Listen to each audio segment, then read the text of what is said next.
Assalamualaikum warahmatullahi wabarakatuh. Alhamdulillah wassalatu wassalamu ala rasulillah wa ala alihi wa sahbihi wa mawalah wa la hawla wa la quwata illa billahi wa ba'du. Alhamdulillah, di pagi menjelang siang ini kita bisa duduk untuk bertalaqqul ilmi, karena ini sudah tanggal 29 Sya'ban. Artinya kalau memang terlihat bulan tentu besok sudah puasa ya. Tapi kalau tidak terlihat berarti lusanya.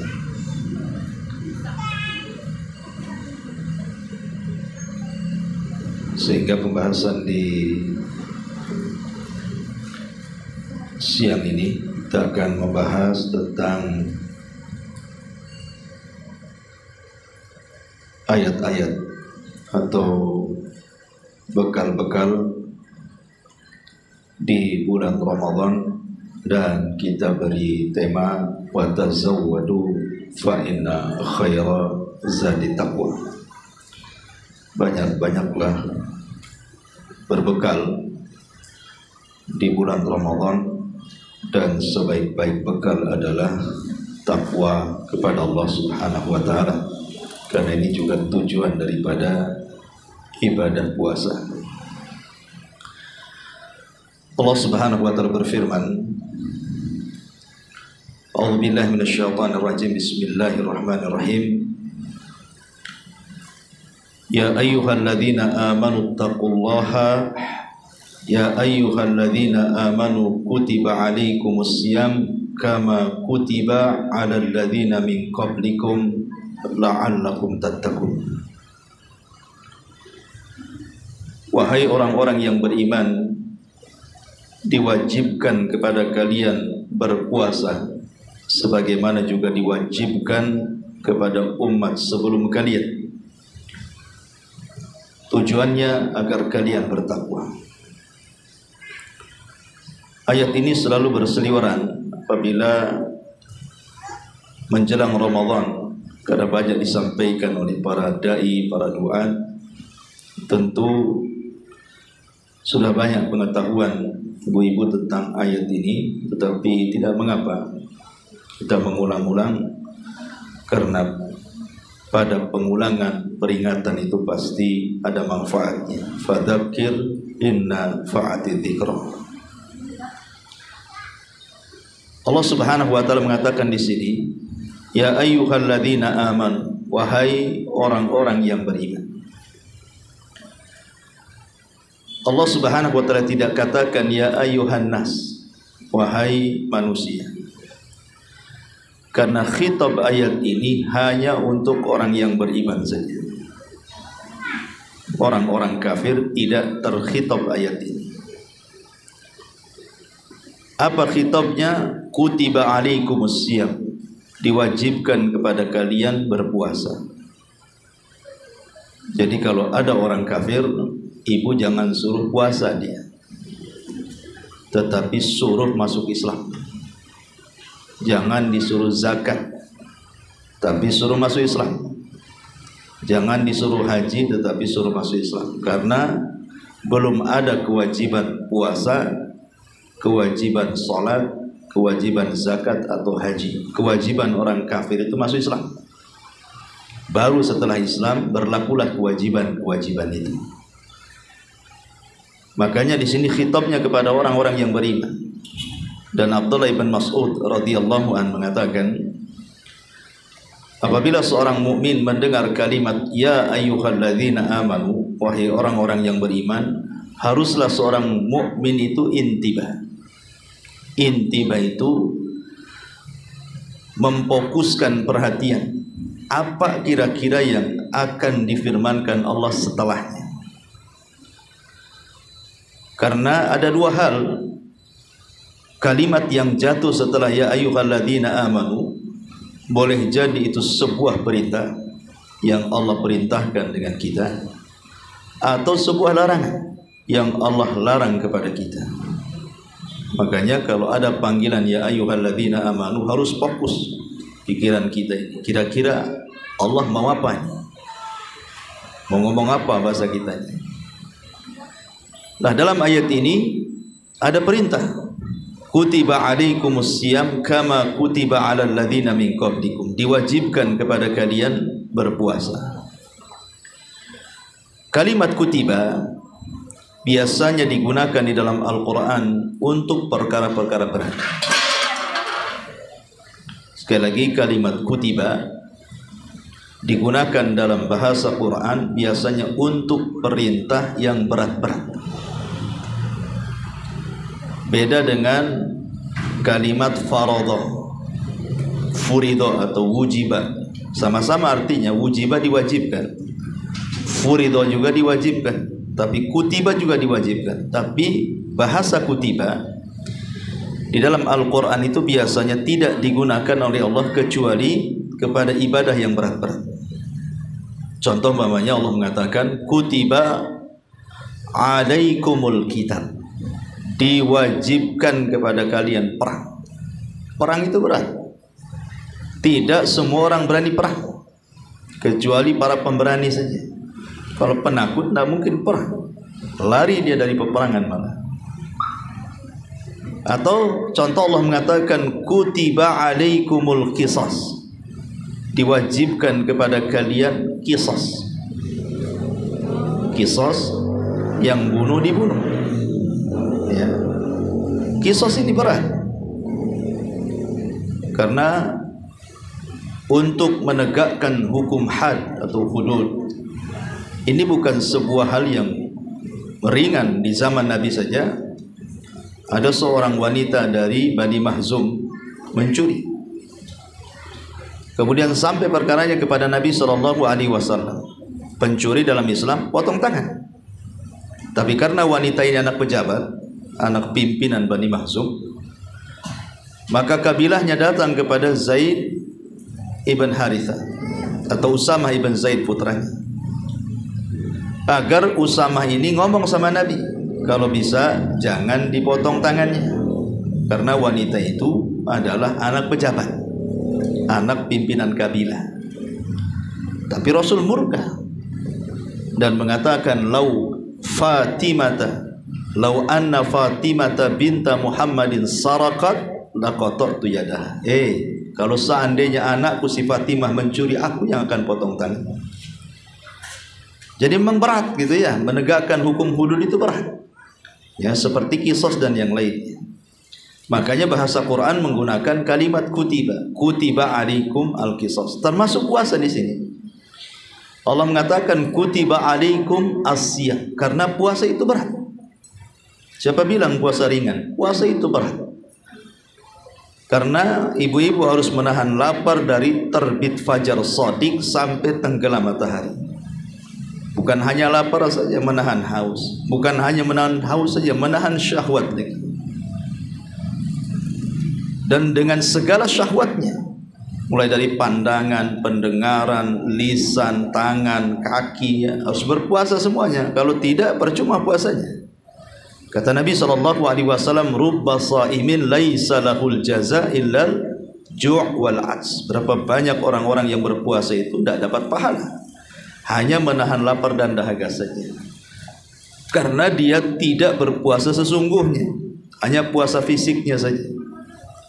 Makanya berat gitu ya, untuk meraih pahala puasa itu berat sekali. Makanya Al-Quran membahasakan kutiba, diwajibkan. Tetapi mesti berat, karena puasa ini banyak hikmah di dalamnya. Makanya puasa ini tidak hanya disyariatkan kepada umat Islam saja, kepada umat dulu juga sudah disyariatkan puasa ini.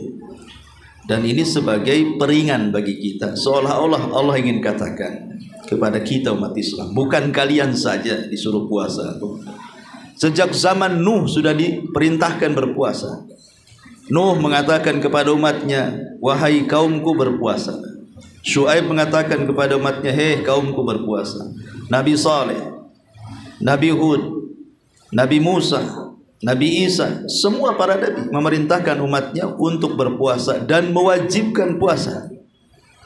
Walaupun tentu beda cara, tetapi kan intinya berpuasa. Bahkan puasanya orang dulu itu lebih berat dibandingkan puasa kita, karena umat dulu tidak ada sahur. Jadi umat dulu itu buka ke buka puasanya.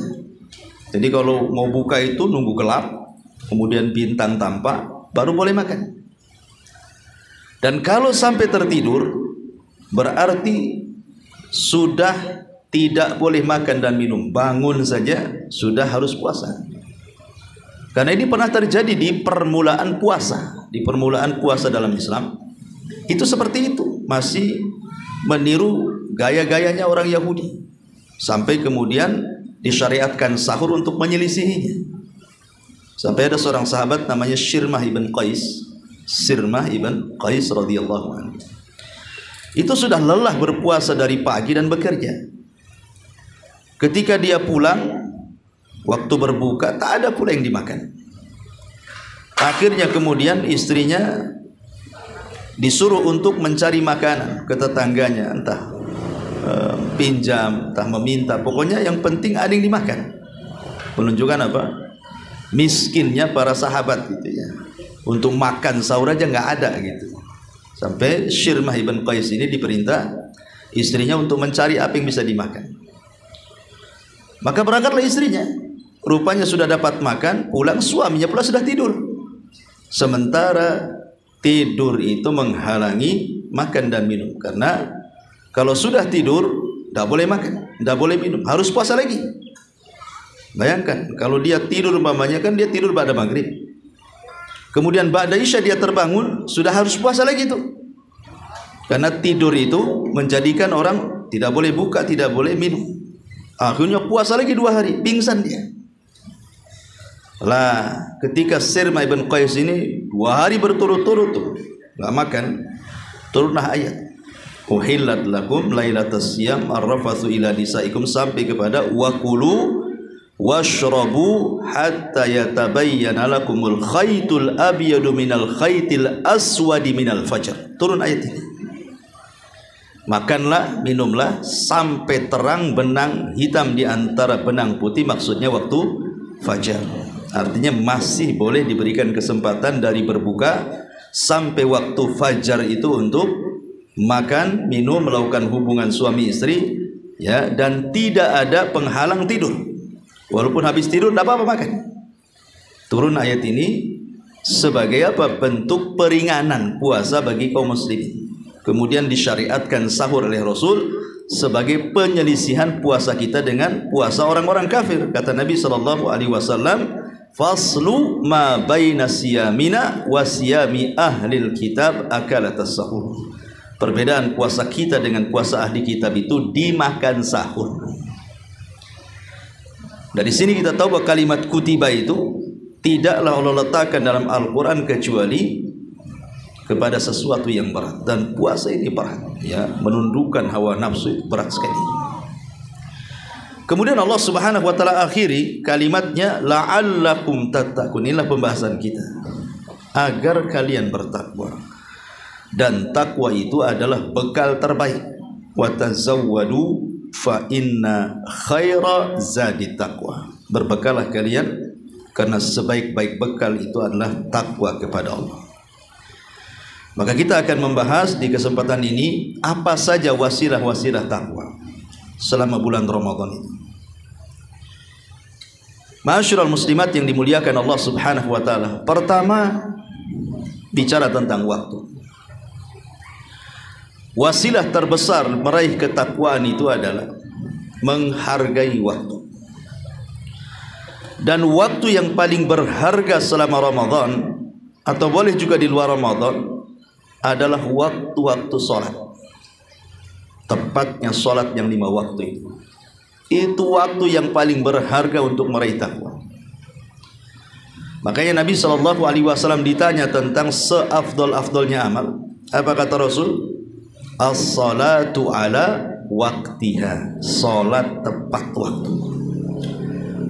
Maka di bulan Ramadan, kalau bisa jangan mengakhir-akhirkan waktu sholat. Azan saja kemudian mendengar qomat ibu-ibu di rumah, langsung sholat. Karena itu yang paling jelas gitu ya, meraih ketakwaan itu menjaga sholat, menjaga sholat 5 waktu. Nabi SAW mengatakan, awal ma yuhasabu bihil abdu yaumal qiyamah salatuh. Yang pertama kali dihisab pada hari kiamat adalah salatnya. Kemudian Rasul mengatakan, fa in saluhat salatuhu saluha sairu amali wa in fasadat salatuhu fasada sairu amali. Kalau baik salat 5 waktunya, maka ibadah-ibadah yang lain ngikut pada salat, kebaikan. Tapi kalau jelek solatnya, maka ibadah-ibadah yang lain sekhusyuk apapun, seikhlas apapun kita lakukan, tetap dianggap jelek kalau solatnya tidak baik. Sebagian ulama mengatakan, kalimat solatnya tidak baik tidak mesti orang tidak solat. Boleh jadi dia solat tetapi solatnya tidak baik. Artinya kalau orang yang sholat tapi sholatnya tidak baik, merusak semua amalannya, bagaimana orang yang sama sekali tidak sholat? Ini bahaya lagi. Karena di bulan Ramadan ini saya aneh gitu, orang yang tidak sholat puasa pula dia. Yang lebih aneh lagi, sholat wajib dia tinggalkan, sholat tarawih pula dia lakukan. Yang lebih heran lagi alasan, sholat 5 waktu tidak lakukan, sholat Jumat pula dia lakukan. Kalau ditanya, kok kamu Jumat saja? Ya, karena Ustaz ngomong kalau Jumat 3 kali berturut-turut tidak dilakukan bisa kafir katanya. Lah kan aneh gitu ya. Dia takut sama Jumat berturut-turut 3 kali, takut kafir. Yang 5 waktu pula ditinggalkan dia. Lah yang 5 waktu apa enggak kafir tuh ditinggalkan? Kan aneh alasan seperti ini ya. Jadi sholat itu kenapa wasilah takwa yang paling besar di bulan Ramadan? Karena sholat sendiri sesuai dengan namanya, as-salatu itu diambil dari as-silah. Silah itu artinya hubung kait kita dengan Allah. Bahasa saya, tali yang menghubungkan kita dengan Allah itu sholat. Makanya disebut sholat karena sholat itu diambil dari silatun bainal abdi wa rabbi, tali penghubung antara hamba dengan Allah. Itulah sholat ya. Dan itu sebesar-besarnya wasilah takwa. Kalau kita sudah berhubungan dengan Allah subhanahu wa ta'ala, itulah bentuk takwa. Karena sholat itu berhubungan dengan Allah dari 3 arah, dari hati, dari lisan, dan dari anggota badan. 3-tiganya ada di sholat. Dengan hati khusyuk dan tumanina, dengan lisan bacaan-bacaan sholat, zikir-zikir sholat, dan dengan anggota badan ya gerakan-gerakannya, mulai dari berdirinya, rukuknya, sujudnya, tasyahudnya, salamnya.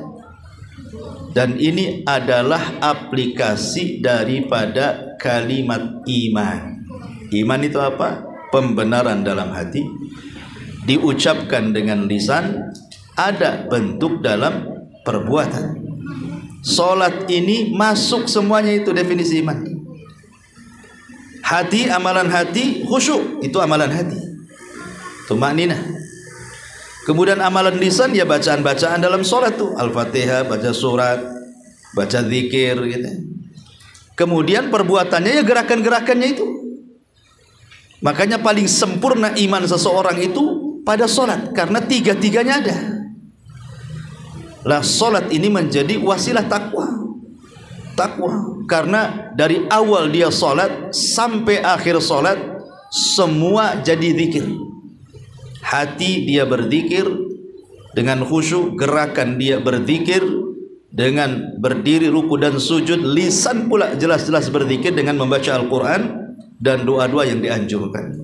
Dan zikir itu artinya mengingat Allah, dan Allah mengatakan innas salata li dzikri, sesungguhnya salat itu untuk mengingat aku ya, karena salat itu semuanya zikir, dan salat itu untuk mengingat Allah subhanahu wa ta'ala paling cepat. Apalagi dalam salat itu ada sujud yang merupakan tanda kelemahan seorang hamba kepada Allah. Maka sering saya katakan, Sujud itu ibadah yang paling mulia. Kenapa? Karena meletakkan sesuatu yang mulia kepada sesuatu yang hina. Wajah itu sesuatu yang mulia. Dari anggota badan kita, dari atas kepala sampai kaki, itu yang paling mulia wajah. Makanya ibu lebih banyak menghias wajah atau menghias tangan. Wajah lah. Wajah itu macam-macam tuh ininya. Mulai dari bedaknya, lipstiknya, alisnya, semua ada. Nggak mungkin ibu meletakkan lipstik di tangan gitu ya. Ngapain pula ya? Kenapa? Karena wajah itu tempat yang paling mulia. Semua diletakkan di situ. Orang ngaca ya wajah kan itu. Orang pamer ya wajah dulu. Semua karena wajah itu bagian paling mulia. Makanya dilarang, tidak boleh mencaci maki wajah, tidak boleh menampar wajah, tidak boleh meludahi wajah, dan begitu seterusnya dalam Islam. Tidak boleh. Karena itu tempat yang paling mulia. Sementara tanah ini tempat yang paling hina karena diinjak manusia. Bayangkan sesuatu yang mulia diletakkan di sesuatu yang hina. Untuk apa coba? Kalau bukan dalam rangka penghambaan seorang hamba kepada Allah, meletakkan yang mulia di tempat hina itu hanya untuk semata-mata merendahkan diri kepada Allah. Dan sujud itu paling banyak di sholat. Makanya sholat itu wasilah takwa. Ini waktu yang pertama, jaga sholat 5 waktu. Karena ini azminah, waktu-waktu wasilah yang paling berat mendapatkan takwa. Kemudian waktu-waktu selama Ramadan ada yang disebut dengan awqat istijabati doa. Dan ini juga wasilah takwa. Jangan tinggalkan waktu-waktu mustajab doa selama di bulan Ramadan. Dan itu banyak. Salah satunya adalah inda fitri, saat menjelang berbuka. Itu waktu yang sangat mustajab. Berdasarkan sabda Nabi SAW, thalathu da'awat, 3 waktu doa yang mustajab. Kemudian Nabi SAW mengatakan da'watus saim inda fitri, doa orang yang berpuasa saat menjelang berbuka. Itu mustajab sekali. Kenapa mustajab?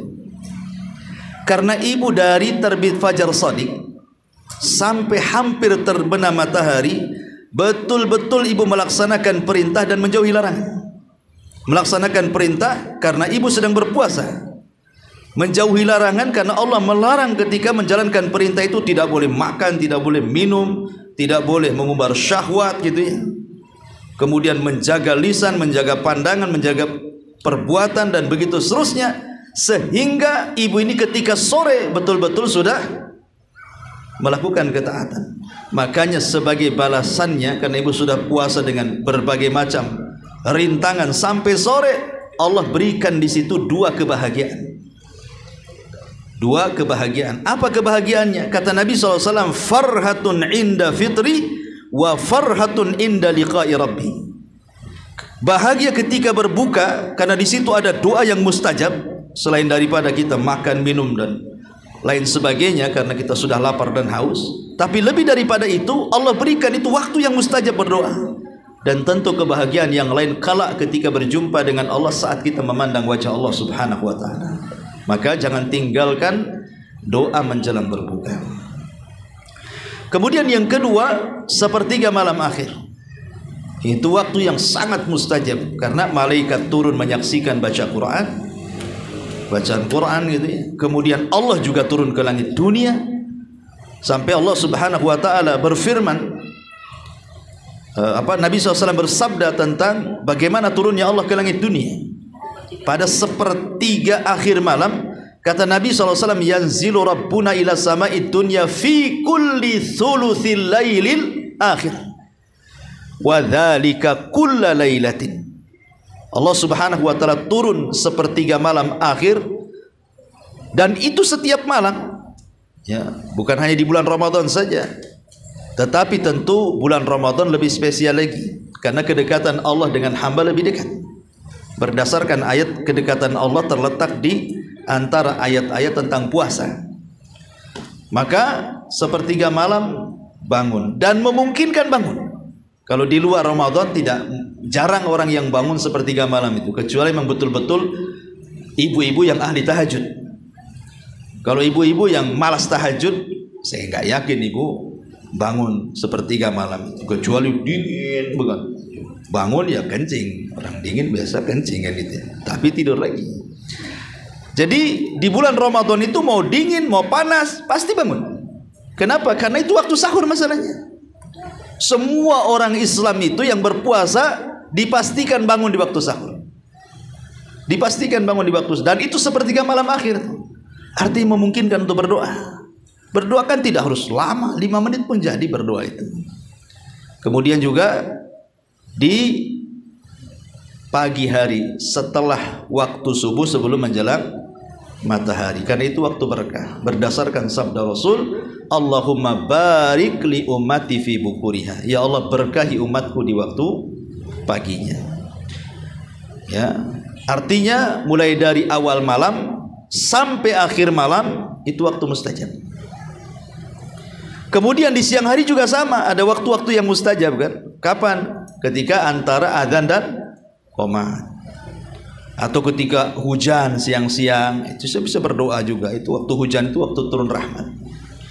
Atau di waktu sore, ya, ketika sholat asar, itu kan waktu yang mustajab karena amalan kita diangkat. Ya. Tetapi kenapa saya khususkan waktu-waktu mustajab itu di malam hari?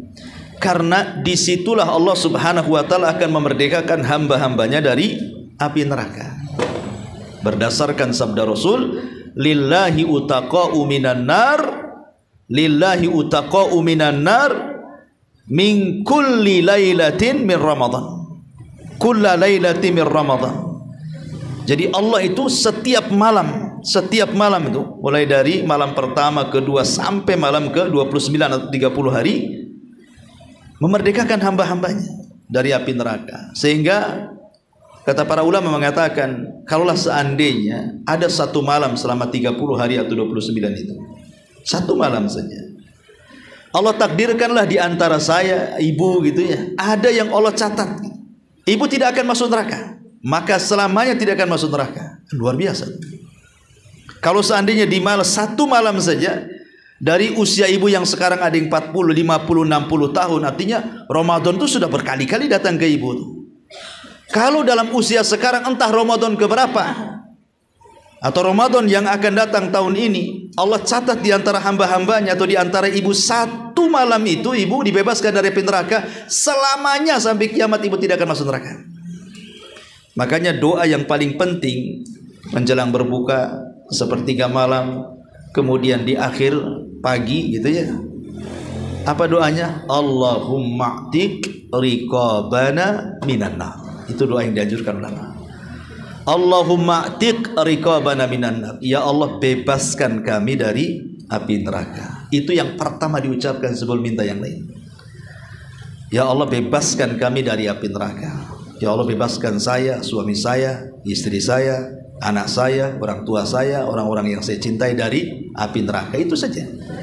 Itulah, apalagi si tujuan hidup manusia itu, kesuksesan yang sesungguhnya itu yang Allah firmankan, faman zuhziha 'anil nar wa udkhilal jannah faqad faz. Kesuksesan yang sesungguhnya itu adalah apabila ibu diselamatkan dari api neraka, dimasukkan ke dalam surga. Itulah kesuksesan yang sebenarnya. Faqad faz, kata Allah.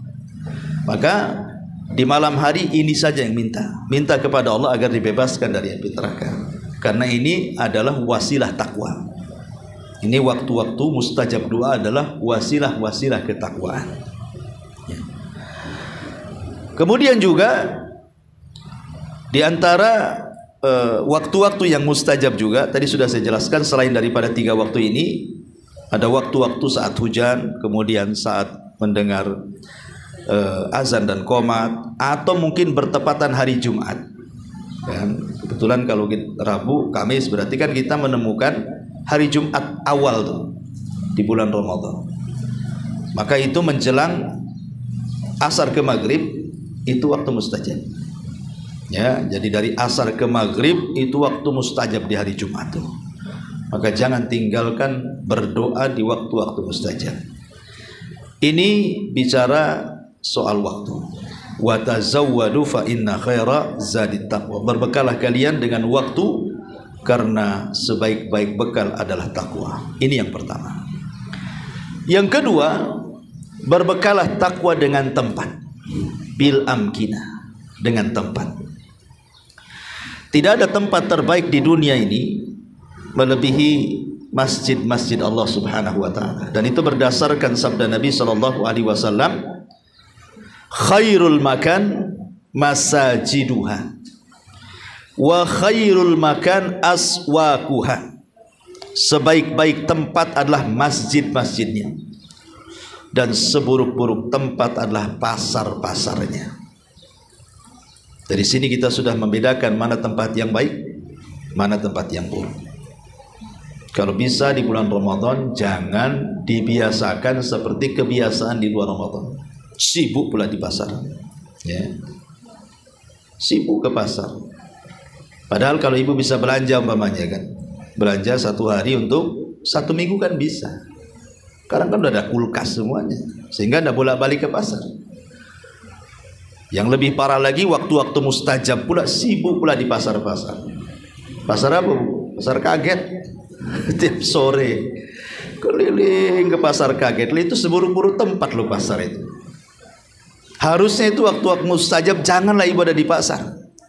Karena Rasul yang mengatakan, jangan menjadi orang yang pertama masuk pasar dan jangan yang terakhir keluar pasar. Itu kan Rasul yang mengatakan seperti itu. Kecuali ada maslahatnya. Mungkin Anda seorang pedagang, kan lain ceritanya. Tapi kalau Anda bukan seorang pedagang, ya kalau bisa ya, kalau tidak ada manfaatnya, tidak usah ke pasar. Apalagi sekarang memang pasar itu dibentuk senyaman mungkin. Sudah jadi mall, kan gitu ya. Sudah enak, lebih indah daripada rumah, lebih indah daripada tempat ibadah gitu ya. Kadang ke mall itu bukan belanja, hanya ngadem saja. Masuk jalan-jalan, cuci mata katanya kan, padahal cuci mata pakai air, cuci mata nengok macam-macam di pasar itu. Lah ini kan bahaya ini. Oh, di bulan Ramadan disamakan, kalau bisa janganlah. Ya, kalau memang bisa ke masjid sama suami, ya, atau mungkin ibu juga tetangganya masjid kan, di masjid lebih senang gitu ya. Kalau ingin betul-betul mendekatkan diri kepada Allah, atau tinggal di rumah, karena asal wanita ini waqarna fi buyutikunna wala tabarrujna tabarrujal jahiliyatil ula. Lebih baik tinggal di rumah banyak-banyak. Di rumah kan ada musola. Ya, makanya sering saya katakan, kalau bisa di rumah ibu sesempit apapun rumah, walaupun kos-kosan lah, kalau bisa ada musola di situ. Pusat ruangan tak cukup. Kalau disekat-sekat, saya mau tidur di mana nih katanya, tidur di musola katanya. Bukan begitu maksudnya. Letakkan satu sajadah, tapi jangan dipindah-pindah. Ini kalau saya sholat sebelah sini, jangan dipindah-pindah sajadah itu. Jadikan di situ tempat musolahnya. Kenapa susahnya? Kalau habis sholat kan bisa digulung sajadahnya. Nanti kalau mau sholat dibentang lagi, tapi jangan dipindah-pindah dari situ. Nah, kemudian kalau bisa sekitar situ bersihkan. Pamannya ngekos satu kamar gitu kan. Ini di pojok ini tempat saya ibadah nih. Jangan diletakkan kompor pula di samping sajadah. Kompor pula, kompor di situ. Ya, macam-macam disisakan lah, agak bersih sedikit kan. Tidak sulit membuat musola itu, supaya ada tempat khusus beribadah kepada Allah, seperti Maryam punya mihrab, punya tempat khusus. Karena di bulan Ramadan itu ibu bisa di situ, duduk di situ. Syukur-syukur kalau rumahnya besar ada musola khusus kan enak itu sebaik-baik tempat di rumahnya, di musolanya itu di bulan Ramadan itu. Ya, bagi laki-laki ya tentu di masjid, karena bagaimanapun masjid itu kenapa disebut tempat yang baik terutama di bulan Ramadan, dan itu bagian daripada zadut takwa, berbekal dengan ketakwaan. Karena masjid ini hakikatnya orang yang datang ke masjid ini dia sedang mentalak dunia dan rujuk dengan Allah. Kemudian yang kedua, orang-orang yang masuk masjid ini minimalnya tidak menyibukkan dengan hal-hal yang mubah dan masuk kepada hal-hal yang manfaat. Kalau di luar masjid kan perkara mubah banyak. Kemudian juga yang ketiga yang lebih penting lagi, bisa memutuskan hal-hal yang haram. Hal-hal yang bersifat syubhat dan syahwat di luar masjid itu bisa diputus dengan masjid. Karena di masjid ini mau nengok apa? Kalau di luar itu kan syahwat macam-macam tuh. Nengok aurat wanita yang tabarruj, atau ibu sebagai wanita juga melihat aurat yang sama wanitanya kan tak boleh juga sama-sama dengan aurat walaupun sama jenis. Ya, apalagi melihat laki-laki yang bukan mahramnya, buka aurat pakai kolor saja ke sana sini kan banyak sekarang ini kan. Jadi intinya bahwa kalau udah masjid kan apa yang mau ditengok? Yang ditengok ya tiang masjid, tembok masjid, jendela, apalagi kipas kan itu ya. Kan nggak ada yang merangsang syahwat dalam masjid ini. Ternyata karena udah masuk rumah Allah ya sudahlah di situ. Dan itu adalah zadut takwa, sebaik-baik takwa. Dan sebaik-baik masjid tentu 3 masjid: Masjidil Haram, Masjidil Nabawi, dan Masjidil Aqsa. Kalau Allah takdirkan ibu punya uang, umrah di bulan Ramadan. Karena itu tempat terbaik. Ya, aktivitas umrah itu semua di dalam Masjidil Haram. Tawaf ya dalam Masjidil Haram, sa'i juga di dalam Masjidil Haram, cukur rambut juga sudah ada di sekitar situ. Ya, nggak keluar dari Masjidil Haram tuh. Dan Rasul SAW mengatakan, al-umratu fi Ramadan ta'dilu hajjata ma'i. Umrah di bulan Ramadan itu sama dengan haji bersamaku, kata Nabi. Subhanallah ya. Jadi Nabi sudah nggak ada, nggak mungkin juga kita menghidupkan Nabi yang sudah meninggal dan ngajak haji bersama Nabi, nggak mungkin, mustahil. Tapi kita bisa mengambil pahala haji bersama Rasul cukup dengan umrah di bulan Ramadan. Ya, jadi berazamlah dari hari ini nabung gitu, entah tahun keberapa kalau memang rezekinya seret. Tapi kalau punya azam, insya Allah. Ibu yang tidak pernah pergi ke sana, kalau setiap hari ibu berdoa kepada Allah, ya Allah kabulkan tuh. Nah, mungkin Allah nggak kabulkan, mau ziarah ke tempat rumah dia di sana. Maka ini yang kedua, bahwa zadi takwa di bulan Ramadan adalah tempat-tempat terbaik masjid. Dan jangan sampai ditukar. Ya, jangan sampai pula Ramadan pula sibuk di pasar. Ya, maka yang jualan pun kalau bisa dikasih waktu lah. Bolehlah dia jualan. Ya, tidak usah terlalu ngambil untung banyak. Tetapi ambillah untung akhiratnya. Karena kapan lagi? Ini terbalik gitu ya. Makanya sering saya katakan, orang yang menghadapi Ramadan itu ada 3 kelompok tuh. Ada kelompok yang membayangkan pahalanya. Wah, pahalanya besar, sudah kebayang. Sholatnya, tarawehnya, baca Qur'annya, puasanya, itikafnya, udah kebayang tuh. Ya, sampai dia nabung ingin umroh pula kan gitu. Ada orang yang kebayang pahala. Tapi ada orang yang kebayang dunia. Ya, ini pasar ini ada nggak nih stand untuk saya nih? Nanti ke pasar sana ada nggak untuk jualan saya di sini? Ya, hubungi saya. Ada nggak tempat untuk saya? Berapa sewanya? Sudah sibuk tuh. Ya. Karena alasannya apa? Ini bulan mendulang dunia sebanyak-banyaknya. Apalagi Idul Fitri, penjual pakaian, penjual macam-macam itu paling laris itu. Ada orang kepikir seperti itu. Padahal sebenarnya kalau oke lah kalau memang harus berpikir soal dunia, jangan dijadikan dunia itu tujuannya. Tetap fokus dengan ibadahnya. Kalau memang dibalik itu kemudian sambil jualan, sambil apa, ya walaupun mengurangi pahala, tapi masih mending lah dapat pahala. Sama dengan orang niat haji lillahi ta'ala, tapi berpikir ya sampai di sana ya mungkin saya sambil beli emas, beli apa di sana kan. Nah, berarti kan ada niat dunianya, tapi kan intinya niat hajinya. Jadikan puasa juga demikian para pembisnis, ya. Jadikan fokusnya di ibadah, ya sekalian juga mumpung Ramadan kan itu ya. Dapat dunia, tapi jangan itu pula tujuannya. Dan yang lebih parah lagi, ada orang yang nggak dapat keuntungan dunia, yang nggak dapat keuntungan akhirat tuh. Tapi pusing kepalanya. Waduh, lapar lagi nih saya nih.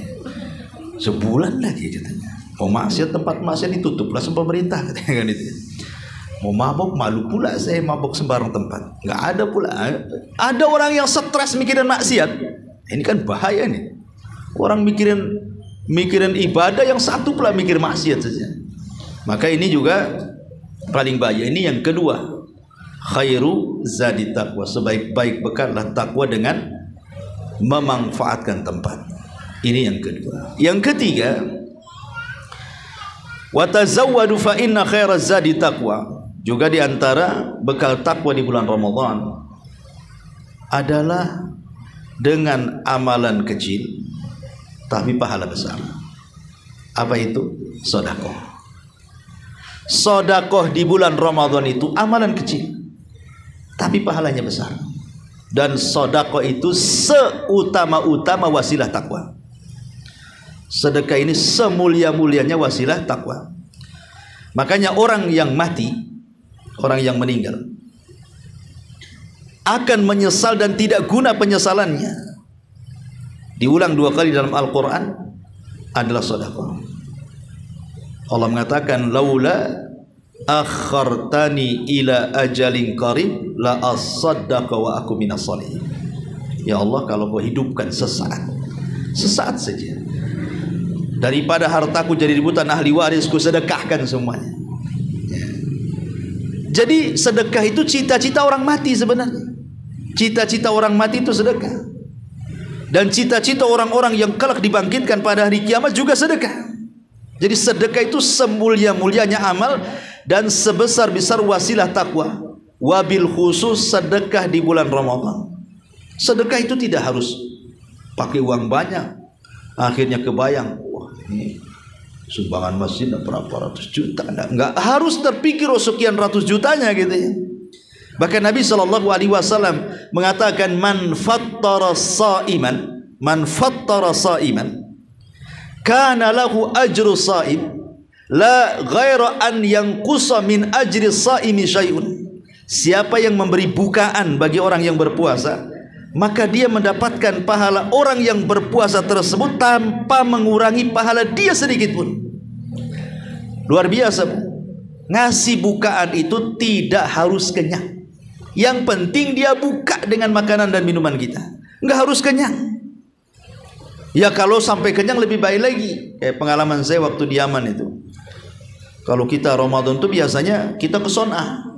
Anak-anak itu ke Son'a memperbaiki gizi lah. Ya. Jadi selama sebulan di Son'a sewa hotel rame-rame gitu ya. Nanti kalau habis sholat maghrib itu, wow, muhsinin itu pada narik-narik tangan kita, tarik kanan, tarik kiri, dorong kanan, dorong kiri, pada ngajak makan. Bahkan ngancam, awas kok tak datang ya. Kamu harus datang, kamu harus datang. Setiap hari di pintu masjid orang-orang kaya ini. Betul-betul kita dipaksa ditarik ke rumahnya. Nanti ada berapa? Berapa kawanmu katanya? 10. Bawa semua katanya. Subhanallah. Dan ngasih iftar nggak main-main. Ngasih iftar di sana bukan pakai goreng bakwan, ya, bukan pakai enggak. Betul-betul ngasih iftar itu. Sampai kita kelabakan makan, dikiranya makanan dulu entah kadang sampai 8 sampai 10 macam makanan itu. Satu keluar, kita disangkanya itu udah paling enak tuh.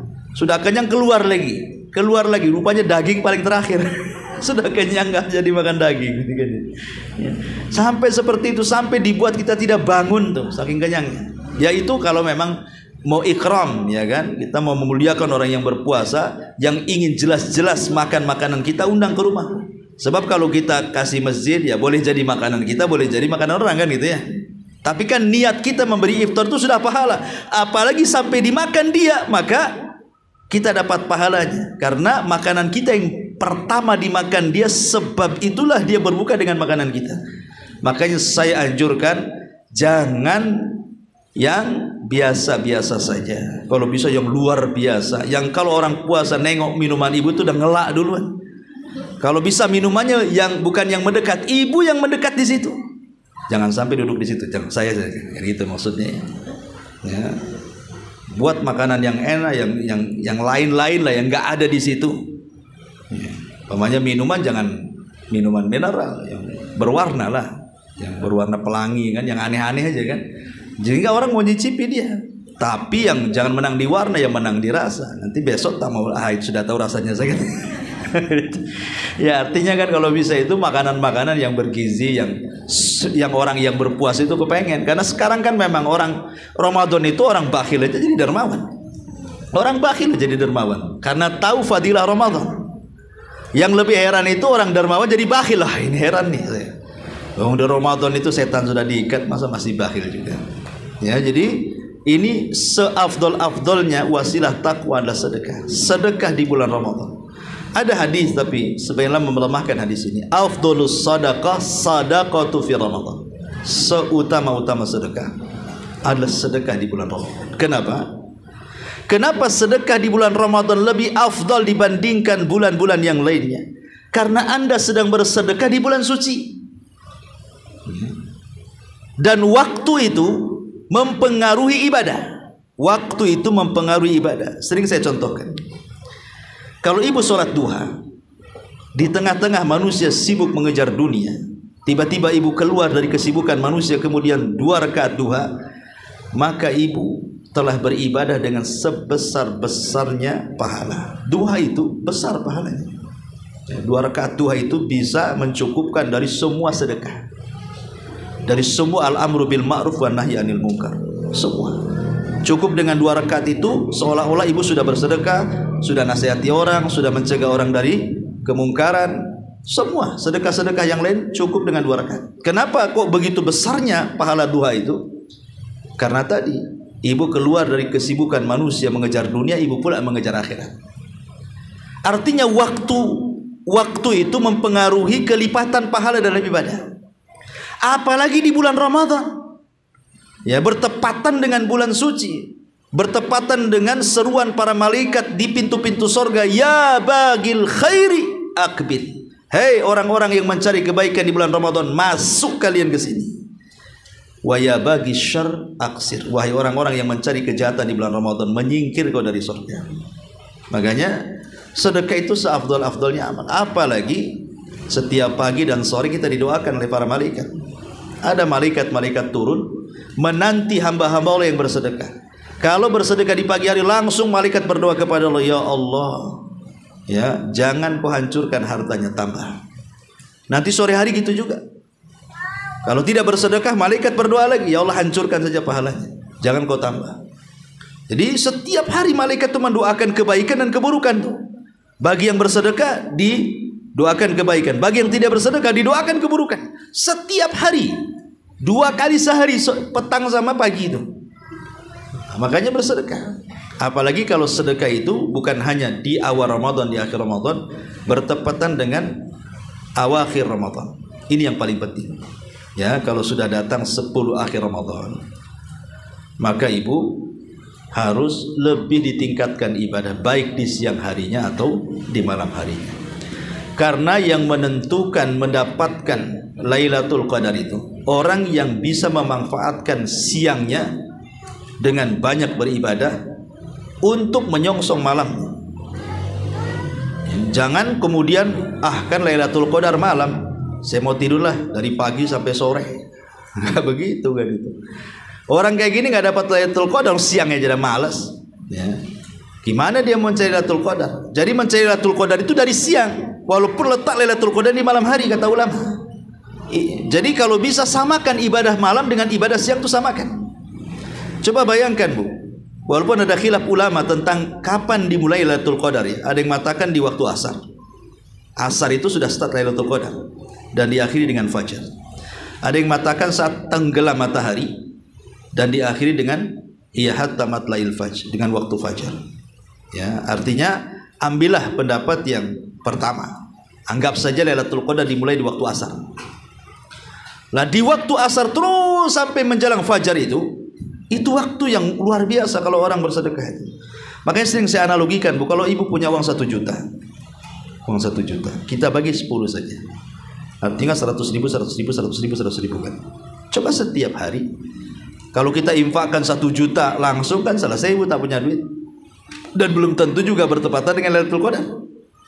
Tapi kalau kita bagi dari 1 juta ini menjadi 10, atau dari 100.000 menjadi 10 menjadi 10 ribuan, setiap malam aja ibu taruh 10.000, 10.000, 10.000, 10.000 sampai 10 hari. Saya yakin Bu, pasti ada yang bertepatan dengan Lailatul Qadar. Tak mungkin kan? Pasti itu. Ya. Apalagi kalau yang punya duit lah, kan sekarang sudah dari rumah kan ada SMS banking, bisa transfer kan. Apa-apa nggak banyak, pokoknya setiap malam kirim gitu ya. Kemana, ke panti asuhan, kemana, ke pesantren, kemana, terserah. Ya, setiap malam kirim 100.000, ini infak saya 100.000, 10 hari saja. Saya kira SMS banking itu ada yang melesat di Lailatul Qadar itu.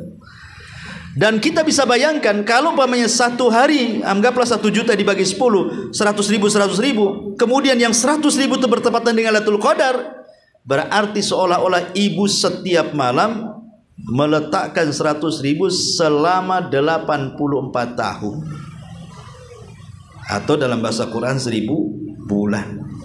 Berapa miliar itu, ya kan? Padahal kita tidak punya uang sebanyak itu tuh. Cukup 100.000 setiap malam pas bertepatan dengan Lailatul Qadar kan? Berarti udah miliaran ibu sedekah. Dan itu sedekah yang paling afdal di bulan Ramadan. Makanya Nabi SAW karena saking taunya fadilah sedekah di bulan Ramadan itu, sampai Aisyah radhiyallahu anha mengatakan kana ajwadun nas. Rasul itu orang yang paling dermawan. Wa ajwadu ma yakunu fi Ramadan hina yalqahu Jibril. Dan lebih-lebih kedermawanan Rasul itu apabila datang di bulan Ramadan, dan lebih-lebih lagi apabila Jibril turun. Kapan Jibril turun? Di akhir Ramadan. 10 akhir Ramadan. Ya. Jadi dari awal Ramadan saja Rasul sudah dermawan itu. Ditambah-tambah di akhir Ramadan karena Jibril turun tadarus Al-Qur'an. Makin juga kan. Jadi dari akhir dari sini menunjukkan bahwa Rasul itu lebih meningkatkan ibadah lagi. Di awal Ramadan dia dermawan, di akhir Ramadan lebih dermawan gitu maksudnya. Dari sini menunjukkan bahwa awal, tengah, akhir yang paling baik di Ramadan itu adalah akhirnya. Makanya ada istilah ar-Ramadan bi khawatimiha. Ramadan itu ditentukan akhirnya. Ya, dan ini kesalahan di masyarakat kan itu. Apabila di awal Ramadan semangatnya tingkat dewa. Wah, ke masjid semua. Ke masjid semua. Belum azan lo sudah ke masjid. Kalau di awal Ramadan tuh, karena takut nggak dapat tempat.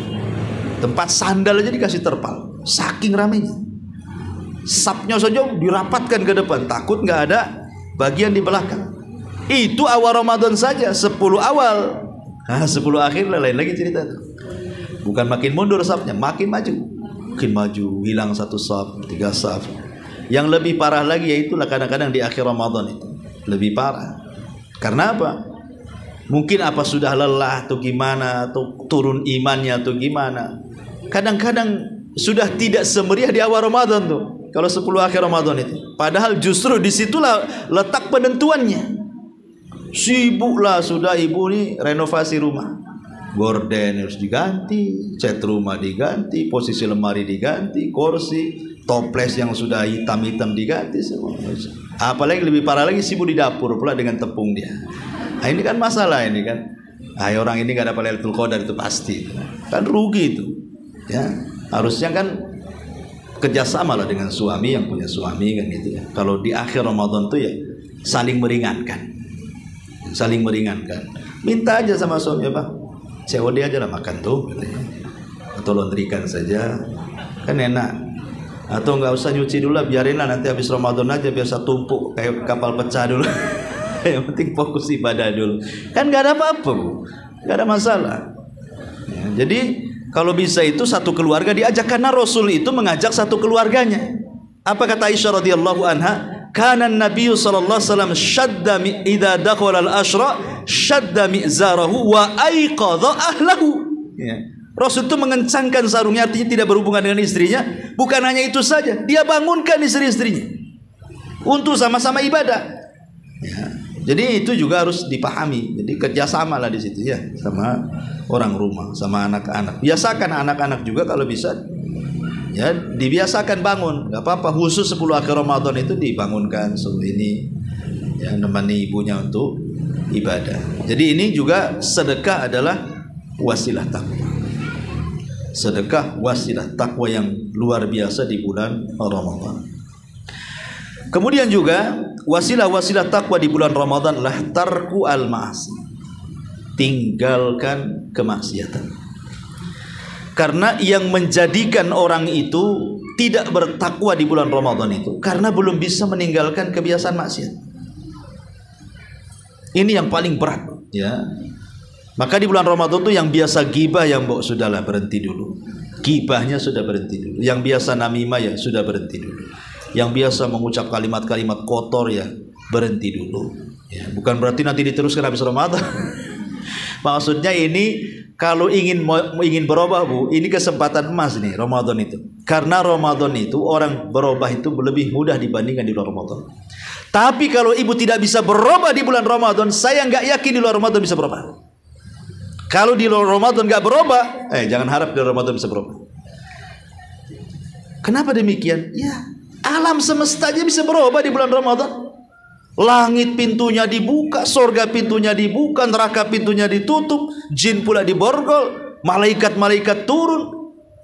Allah berikan semangat ibadah. Tidak ada orang yang baca Quran lebih banyak kecuali Ramadan. Tidak ada orang sholat terbanyak kecuali Ramadan. Tidak ada orang sedekah kecuali terbanyak di bulan Ramadan. Allah bukalah musim-musim kebaikan. Sampai orang yang menutup aurat sendiri di bulan Ramadan tuh paling banyak. Orang yang jarang-jarang pakai jilbab aja di Ramadan terpaksa pakai jilbab dia. Malulah saya ke pasar kaget membeli bukaan katanya nggak pakai jilbab. Nanti disangka orang Nasrani pula saya katanya. Pakai dia jilbab bukan, takut dia. Ya. Jadi intinya bahwa kalau itu bisa berubah, lu kita kok nggak berubah, ini gimana ceritanya? Makanya ulama mengatakan kalau Ramadan tidak menjadikan orang berubah, lebih takwa lagi. Jangan harap di luar Ramadan bisa berubah. Karena Ramadan sendiri khususnya puasa itu tarbiyah masalahnya. Tarbiyah itu maksudnya begini. Hal-hal yang dimubahkan saja dilarang. Makan mubah dilarang, minum mubah dilarang, hubungan suami istri halal dilarang. Kalau yang mubah-mubah saja diharamkan, tidak boleh dilakukan, apalagi perkara haram. Di sini ada tadarus, membiasakan perkara mubah untuk menjauhi perkara haram gitu maksudnya. Makan minum loh, itu hasil kerja dia yang beli, dia yang masak. Ketika puasa tak boleh pula disentuh. Apalagi yang haram, nggak boleh, ya kan? Yang mubah saja nggak boleh, apalagi haram. Itu di situ ada tarbiyah, berusaha meninggalkan yang mubah untuk meninggalkan yang haram. Kenapa? La'allakum tattaqun. Ya tujuannya untuk takwa. Apalagi takwa itu kan menjalankan perintah, menjauhi larangan. Ya, menjauhi larangan, menjalankan perintah, itulah definisi takwa sebenarnya. Takwa apa? Menjalankan perintah, menjauhi larangan. Ini takwa dalam Islam. Lain kalau takwa dalam politik. Ada lagi definisi takwa dalam politik. Dulu zaman Orde Baru kan ada istilah takwa itu. Presiden itu kalau ndak Batak Jawa katanya. Itu takwa juga. Tapi bukan dalam masalah politik. Ini masalah Islam. Takwa yang menjalankan perintah, menjauhi larangan. Maknanya begini. Orang yang tidak puasa, dia tidak bisa menguasai syahwatnya.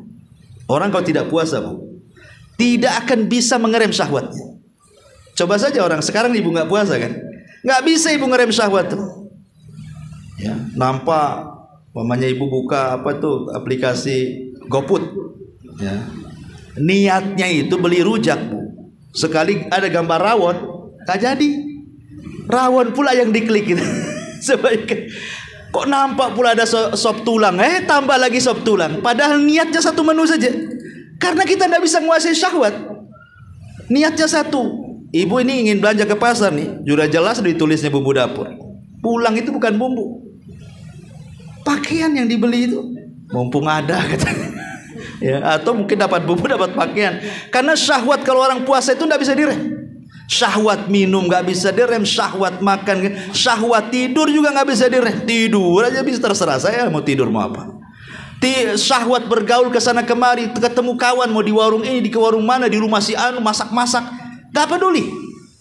Artinya orang yang nggak berpuasa itu nggak bisa ngerem syahwatnya. Tapi kalau orang puasa, saya yakin Bu, ibu bisa ngerem syahwat. Dalam arti kata puasa itu menguasai syahwat. Tetapi kalau orang tidak puasa, syahwat yang menguasai dirinya. Orang yang puasa, syahwat makan direm. Walaupun itu di GoFood itu macam-macam gambar menu, ratusan menu, nggak akan diklik pesan Bu. COD itu siang-siang. Ibu lagi nggak puasa lah, ibu ngapain pula COD siang-siang? Ataupun minuman apa saja, selezat apapun, sengelak apapun, nggak akan diminum. Jangankan cerita itu, ibu wudu berkumur-kumur, nggak akan ditegak, nggak mungkin, nggak mungkin. Karena apa? Tahu lagi puasa kan? Jelas-jelas air keran saja yang kalau berkumur-kumur orang nggak tahu kan? Atau ibu mandi di kamar mandi sendirian sambil ngucur-ngucur diminum sedikit, nggak akan berani. Ya. Daripada air keran baguslah COD itulah jus. Apain pula diminum air keran kan? Artinya kita bisa itu dikurangi itu syahwat makan direm, syahwat minum direm. Karena orang puasa harus menahan syahwat ini, nggak boleh makan, nggak boleh minum. Kemudian syahwat juga mukhalatutun nas, bergaul dengan manusia. Ibu kalau nggak puasa bisalah diajak kawannya, datanglah ke rumah masak-masak kan itu. Atau kita ketemu di warung mana, atau ketemu di mana. Itu di luar Ramadan bisa saja, tapi kalau sudah masuk Ramadan saya nggak yakin ibu mau tuh. Ketemu di warung, lagi puasa masa ketemu di warung kan itu. Paling tinggi ya di rumah. Ya, cari tempat-tempat yang adem. Tidak mungkin juga keluyuran naik motor ke sana kemari, takut batal puasanya. Artinya syahwat suhbah namanya ya, perkawanan itu ditekan. Ya, tidak sembarang keluar rumah ngobrol dengan orang, nggak sembarang. Termasuk juga syahwat bicara. Kalau Ramadan kan lebih banyak tidak bicara. Kalau ibu banyak bicara, jangan-jangan ibu minum. Ya, karena orang bicara itu haus. Ya. Kemudian juga syahwat tidur. Ya, kalau orang lapar pasti susah tidur. Kecuali ibu nggak tidur malamnya. Ada niat memang ingin tidur siang ya, supaya mempersingkat puasa. Nah, itu ada niatnya. Sengaja nggak tidur malam, biar kalau siangnya ngantuk gitu ya, dari pagi sampai asar dia tidur. Bangun asar langsung ke pasar kaget, kan singkat tuh puasanya. Nah, ini kan masalah juga. Intinya di sini bahwa wasilah takwa yang berikutnya adalah termasuk juga wasilah takwa ad-doa. Ya, wasilah takwa adalah doa.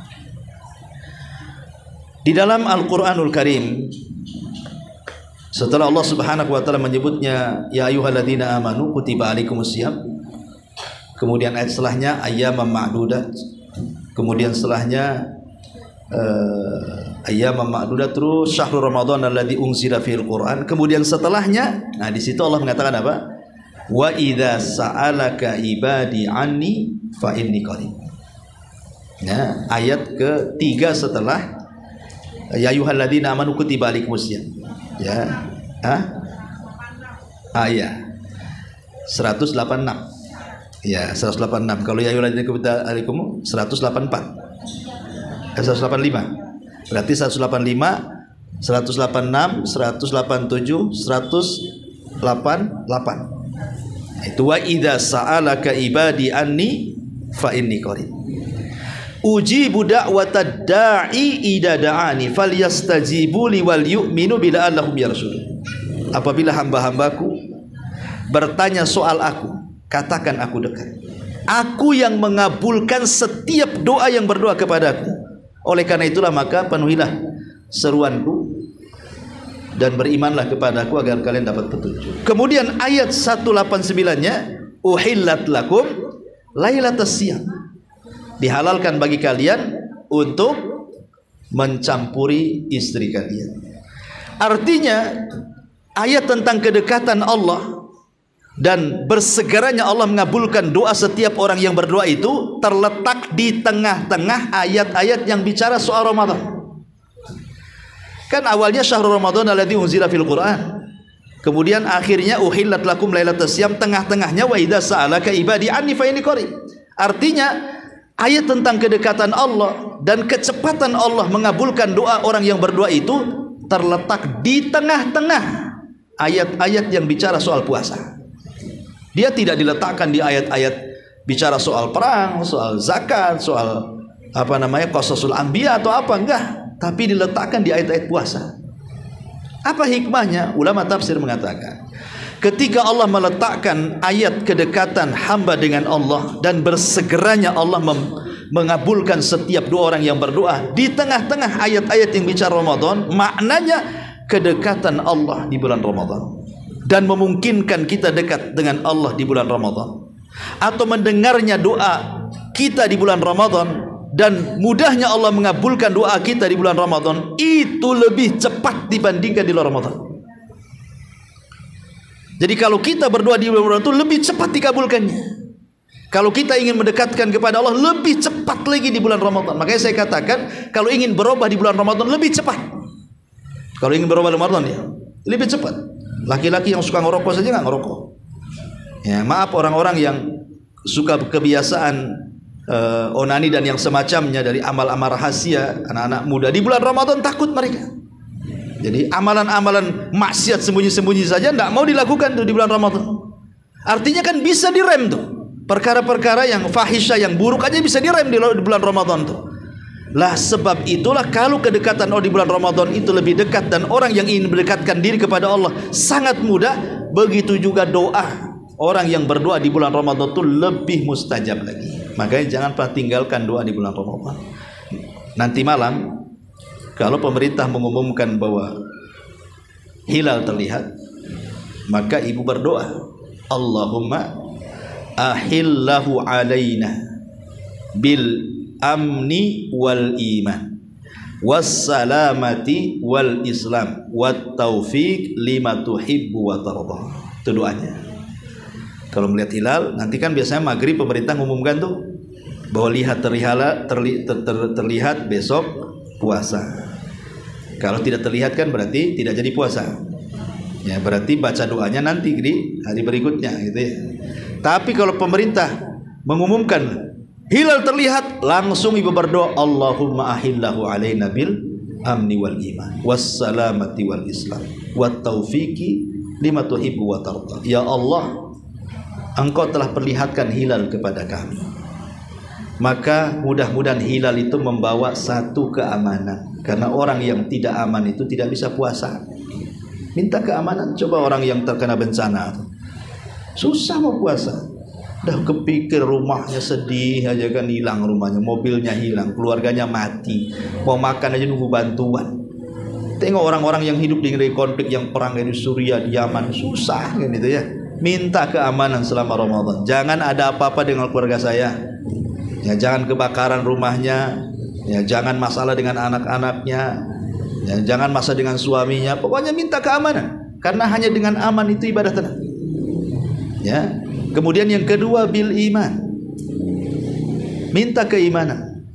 Ya, supaya kita ini bisa melaksanakan perintah. Karena iman itu kalau masuk ke dalam dada manusia, itu menggerakkan segalanya.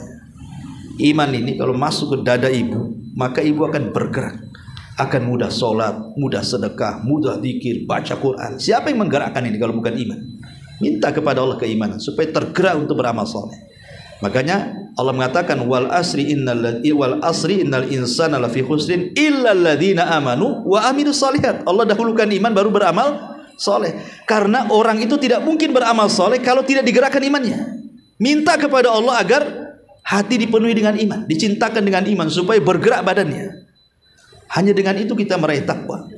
Kemudian wassalamati wal islam, minta keselamatan. Jangan sampai sakit.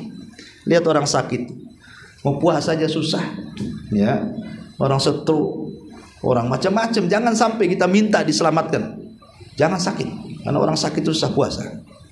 Kemudian bil Islam, hidayah Islam. Ya, bisa mengamalkan rukun Islam selama Ramadan.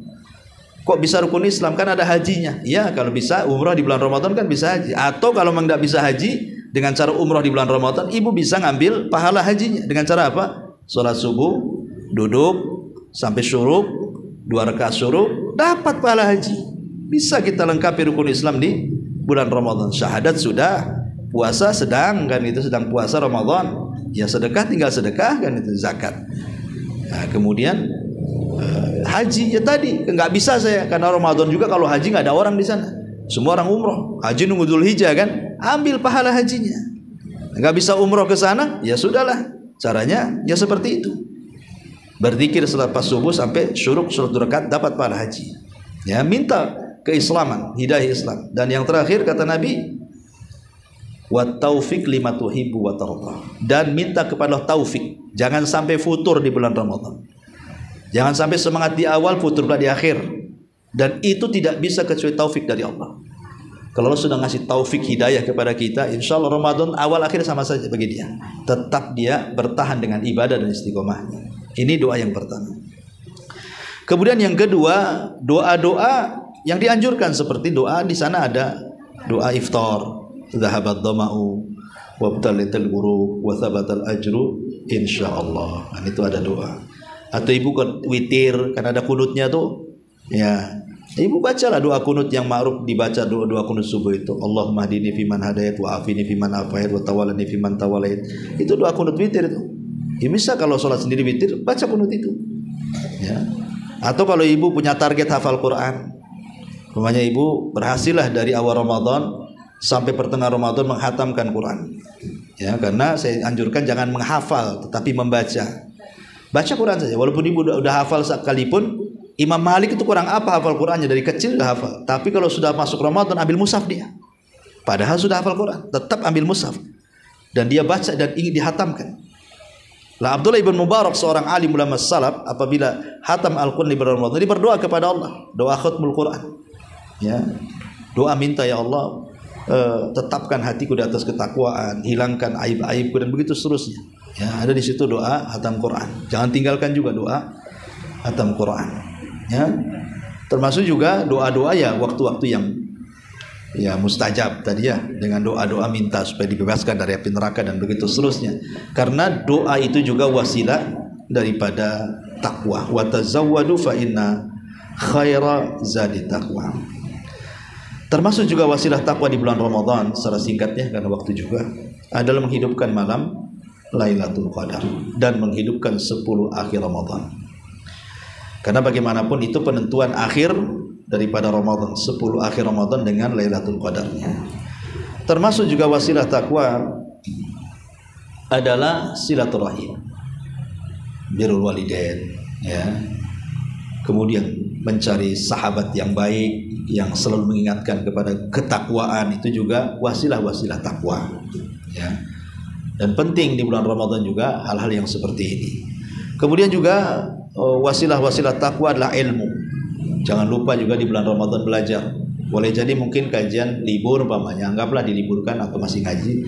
Kan dari sekarang kita siapkan buku-buku yang kira-kira ibu mau baca di rumah itu, beli dari sekarang. Ya, sebab umpamanya saya ingin menghatamkan fikih, baca fikih, buku fikih Al-Wajiz atau tafsir Ibnu Katsir, ya kan, ringkasannya, atau Bulughul Maram, ya, saya ingin baca dari awal sampai akhir dengan syarahnya. Ya kan, sudah ada terjemahannya. Karena ilmu itu wasilah takwa yang paling tinggi.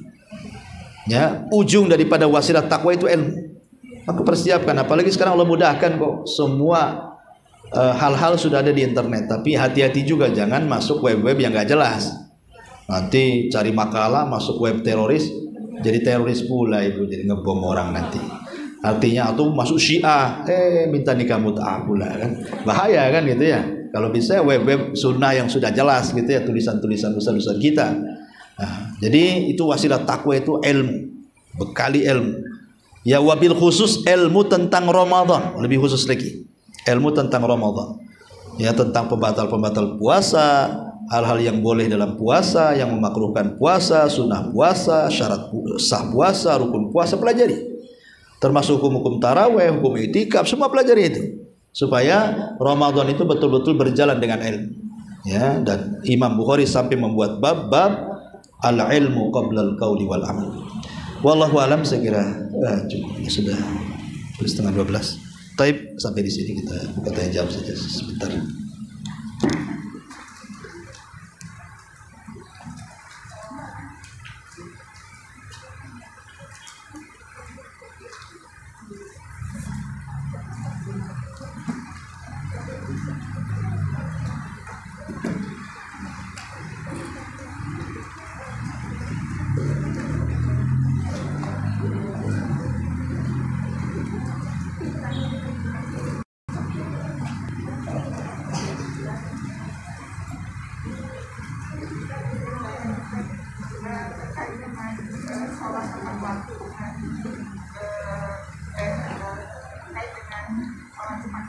Ya.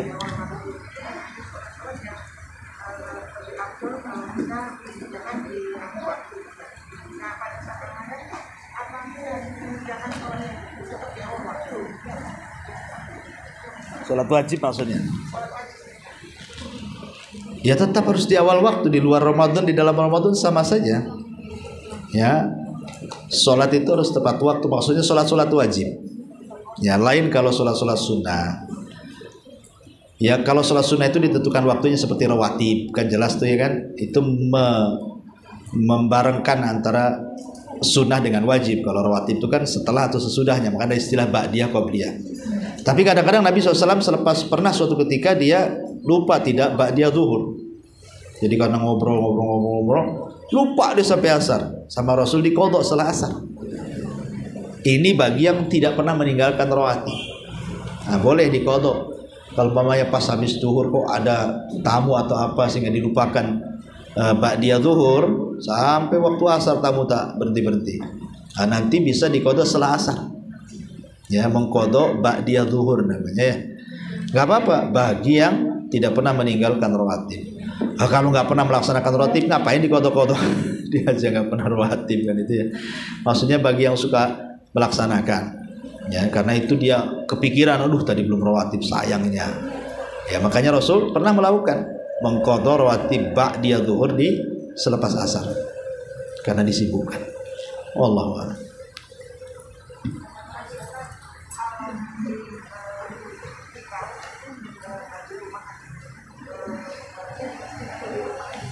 I'tikaf di masjid lah. Di rumah itu kelonan namanya. I'tikaf itu di masjid. Wa antum akifuna fil masajid. Dan kalian beritikaf di masjid. Ya, artinya i'tikaf itu di masjid dan masjidnya itu harus masjid jami', masjid yang ditegakkan Jumat. Nah, ini kan bukan di sini ada Jumat di sini. Enggak ada. Musola berarti ya di masjid jami' lah, masjid yang ada Jumatnya di situ.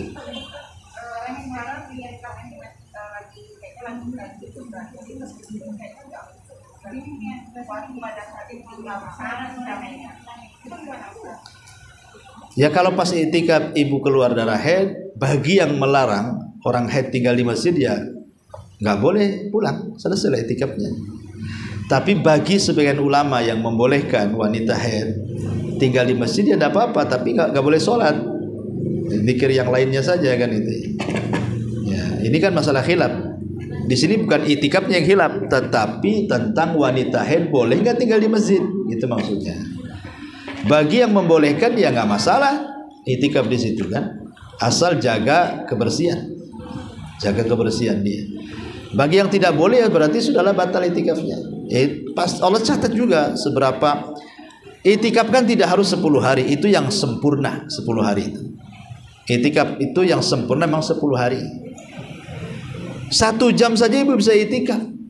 1 jam pamannya menyengajakan di dari rumah sama suami, pamannya kan suami mau sholat ke masjid, kan di rumah juga nggak masak, nggak ngepel, nggak apa, udahlah saya mau i'tikaf lah, ayo sampai asar nggak usah balik, ajak suami kalau yang punya suami, atau ibu yang dekat masjid, sudah di masjid, sudah pamannya habis asar sampai maghrib di masjid, tapi niat dari rumahnya ingin i'tikaf. I'tikaf tidak harus 10 hari. Ya, itu i'tikaf sempurna 10 hari yang berlaku hukum i'tikaf. Tapi secara bahasa i'tikaf itu artinya luzumul masjid taqarruban ilallah. Ibu ingin menetap di masjid dalam rangka mendekatkan diri, itu sudah i'tikaf secara bahasa. Tapi secara syar'inya ya, secara istilahnya ya tentu maksudnya i'tikaf itu masuk ketika waktu asar di tanggal 20, keluarnya ketika takbir Id. Nah, dengan memperhatikan pembatal-pembatalnya jangan sampai batal ya. Tapi kalau memang tidak bisa, apalagi mungkin yang janda gitu yang ada suami gitu kan, tapi kan ke masjid juga bisa dan di masjidnya aman, tidak ada fitnah, tidak ada apa, apalagi masjidnya sudah menyediakan tempat yang bagus di situ dengan sutrohnya dan begitu seterusnya, ya apa salahnya? Di rumah jemplang-jempling aja lah anak, dah i'tikaf di masjid 1 hari di situ. Nggak masalah seperti itu, karena i'tikaf tidak harus 10 hari, itu ya sebaik-baik i'tikaf memang seperti itu. Wallahu a'lam.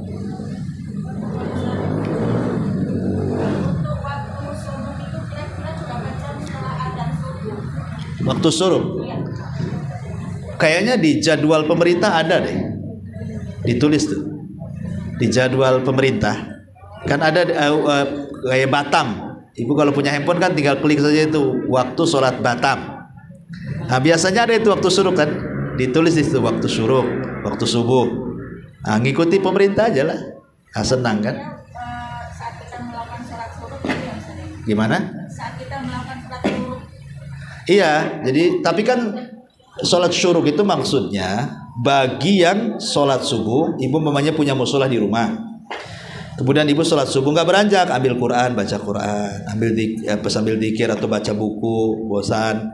Kan nggak lama dari subuh ke syuruk, paling 1 jam aja. 1 jam, apalagi zaman sekarang cepat kali. Kecuali kalau jam ibu nggak ada baterainya, nggak bergerak-gerak lah. Artinya kalau yang normal jamnya sebentar aja itu, tek udah 1 jam tuh. Ya, kalau saya perkirakan 1 jam aja kurang lebih. Hanya lihat kalau lebih pastinya lah, lihat jadwal pemerintah aja lah, tengok waktu syuruk bagian Batam, jangan perlu bagian luar. Yang khusus di Kepri di Batam kan ada tuh. Nanti langsung sholat 2 rakaat. Sebab kalau ibu tidak melakukan seperti itu, ibu bukan syuruk, ibu duha namanya. Kalau ibu umpamanya sholat subuh, kemudian nyapu-nyapu apa semuanya, kemudian datang syuruk ibu 2 rakaat, itu ibu bukan sedang syuruk, ibu sedang duha. Karena syuruk itu dikaitkan dengan sholat subuh. Siapa sholat subuh, ibu duduk sampai syuruk. Itulah yang dimaksud pahalanya sama dengan haji dan umroh. Tapi kalau habis sholat subuh ibu sibuk ngepel, sibuk masak, pas waktu syuruk, ini waktu syuruk nih 2 rakaat, itu namanya duha yang diawalkan. Ibu nggak dapat pahala haji, ya dapat pahala duha yang diawalkan. Itu pun sebenarnya tidak afdol, karena duha itu waktu ketika anak unta berlarian, yang paling afdol waktunya. Kapan ya? Jam 10, jam 11, waktu panas-panasnya. Itulah afdol-afdolnya waktu duha. Wallahu a'lam.